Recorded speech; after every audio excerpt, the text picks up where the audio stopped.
अगर ये जुल्म बंद नहीं हुआ तो मैं चंद्रशेखर आजाद स्वतः यहाँ आके गिरफ्तारी दूंगा। मैं इस सेशन में भी प्रमुखता से ये जो जुल्म हम पे हुआ है, भारत के सबसे बड़ी पटल, सबसे बड़ी पंचायत लोकसभा में भी इस मामले को उठाने का काम करूंगा कि ये जुल्म जो है ये असहनीय है। भी लोगों के हाथ पैर तोड़ दिए गए हैं, वो जेलों में बंद हैं, उनके परिवार को मिलने नहीं दिया जा रहा है।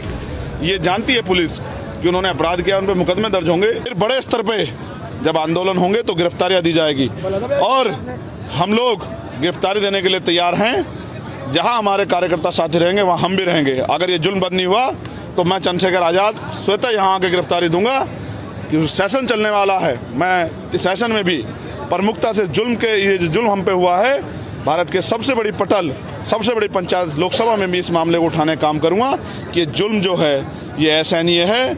इतने बड़े समाज पे होने वाला अन्याय किसी कीमत पर स्वीकार नहीं किया जाएगा।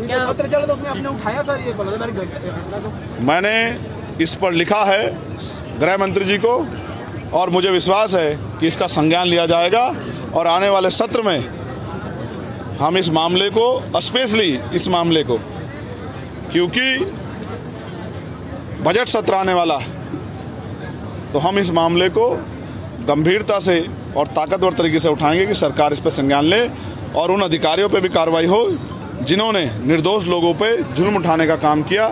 हमारे काफ़ी लोगों के हाथ पैर तोड़ दिए गए हैं, वो जेलों में बंद हैं, उनके परिवार को मिलने नहीं दिया जा रहा है।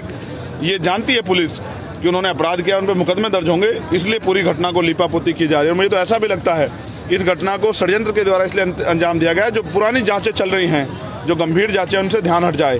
तो ये पूरा षड्यंत्र है, इसलिए इसकी सीबीआई जांच हो, तभी जाके दूध का दूध और पानी का पानी होगा।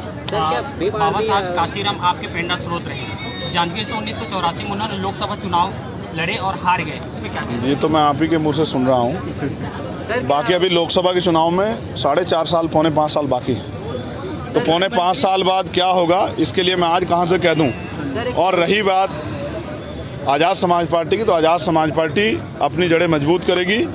स्पेशली सतनामी समाज को भी ये सोचना है कि उनका हितैषी कौन है और कौन उनके साथ होने वाले जुल्म पे घर में बैठ के आराम से नींद ले रहा है, कौन उनके लिए लड़ रहा है। कल सदन सेशन खत्म हुआ और आज चंद्रशेखर आजाद यहाँ खड़ा है। ये इस बात का उदाहरण है कि मेरा इनसे वोट का रिश्ता नहीं, मेरा इनसे खून का, परिवार का दर्द का रिश्ता है और मैं अपनी जिम्मेदारी अदा करने के लिए यहाँ बहुत जल्द, वक्त से जल्द हम सुबह राज्यपाल जी से मिले थे, हमने उनको भी अवगत कराया और हम गृह मंत्री भारत सरकार को भी अवगत कराएंगे कि उनकी सरकार जो है यहाँ सतनामियों की खाल उतार रही है और हम इस अन्याय को नहीं सहेंगे।